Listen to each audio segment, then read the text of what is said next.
পেছনে হেঁটে যেতে লাগলাম। হঠাৎ মুক্তা বলল, এখনো সময় আছে, নিজেকে তৈরি করে নে। এভাবে ভীতু হয়ে কয়দিন বাঁচবি? বলতে পারিস আমি তোকে এসব কথা কেন বলছি? হঠাৎ করে মুক্তা দাঁড়িয়ে মন খারাপ করে বলল, জানিস আমারও খুব কষ্ট লাগলো। তোর সামনে ওরা তোর মাকে খুন করেছে। আমি চাইলেই ওদের মেরে ফেলতে পারবো, কিন্তু আমি কেন এসব করতে যাব? তুই আমার কে? যদি পারিস নিজে নিজে কিছু করে নে। এবার আমি হাসতে হাসতে বললাম, ওদের মৃত্যু হবে, তবে মৃত্যুটা ওরাই আমার কাছে চাইবে। আর ঠিকই তো, আপনি আমার কে?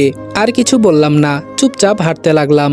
হঠাৎ একটা জায়গায় এসে মুক্তা থেমে গিয়ে বলল, ওইখানে অনেক মানুষ দেখা যাচ্ছে না? ওখানে গিয়ে একপাশে দাঁড়া, একজন মুরব্বী আসবে, যাকে দেখে একদম রাজা রাজা মনে হবে। তিনি যাকে পছন্দ করবে সে হবে তার বাড়ির চাকর। এই বলে মুক্তাও আমার সামনে থেকে চলে গেল। মুক্তার কথা মতো আমি গিয়ে এক কোনায় দাঁড়ালাম। এখানে অনেক মানুষ দাঁড়িয়ে আছে। মানুষ যেভাবে গরু কেনা বেচা করে না, ঠিক তেমন করেই মনে হচ্ছে এখানে আজকে গরুর পরিবর্তে মানুষ বিক্রি হবে। শালা, কোথায় এসে ফেসে গেছি? সবকিছুই আজব মনে হচ্ছে। অনেকক্ষণ দাঁড়িয়ে থাকার পর একজন মুরব্বী হেঁটে সামনে আসতে লাগলো। তার পরনের পোশাক দেখে মনে হচ্ছে তিনি আজকে এখানে একজনকে কিনে নিয়ে যাবে। তবে আমি পুরোই বোকা হয়ে গেছি। ওই মুরব্বীর পাশে মুক্তাও হেঁটে হেঁটে আসছে। একটা মানুষের যে এত পাওয়ার থাকতে পারে, আজকে আমি তাকে না দেখলে বুঝতেই পারতাম না। মুরব্বী ঘুরে ঘুরে এক এক করে সবকিছুই দেখতে লাগলো। ধীরে ধীরে আমার কাছে আসতেই মুক্তা মুরব্বীর কানের কাছে কি জানি বলল। অমনেই মুরব্বী আমাকে ডাক দিল। আমি যেই সামনে যাব তখন একটা পুলিশ এসে আমার সম্পূর্ণ বডি চেক করলো। পরে মুক্তা আমাকে উদ্দেশ্য করে বলল, এখানে কি তুমি একাই আসছো? এবার আমি মাথা নিচু করে বললাম, জি ম্যাম।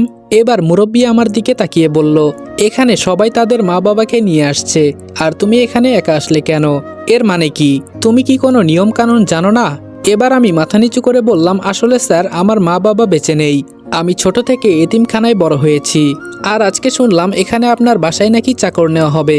তাই মনে করলাম যদি আমি একটা সুযোগ পাই তাহলে থাকার মতো একটা জায়গা পেয়ে যাব। আমাকে কিছুই দিতে হবে না স্যার, আপনার বাসায় কাজ করব, শুধু 3 বেলায় খাবার দিবেন, আর কিছু লাগবে না। আমার কথা শুনে তিনি কিছু একটা চিন্তা করে মুক্তাকে বলল, কি বলো তুমি মা? মুক্তাকে মা ডাকতে শুনে আমি পুরাই বোকা হয়ে গেলাম। তাহলে এই মেয়ে কি বিশ্ব সুন্দরী? আরে না না, এটা কখনো হতে পারে না।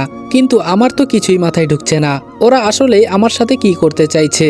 হঠাৎ করে মুরব্বী মাথা থেকে টুপিটা খুলে সবাইকে যেতে বলে পুলিশকে বলল আমাকে নিয়ে আসতে। পুলিশ আমার কাছে এসে আমার হাত পা চোখ বেঁধে গাড়িতে তুলে নিল। ভয়ে আমার কলিজার পানি শুকিয়ে গেছে। ওরা আমার সাথে চালাকি করতে চাইছে না তো? তাহলে আমি আবারও বোকার মতো কাজ করলাম নাকি?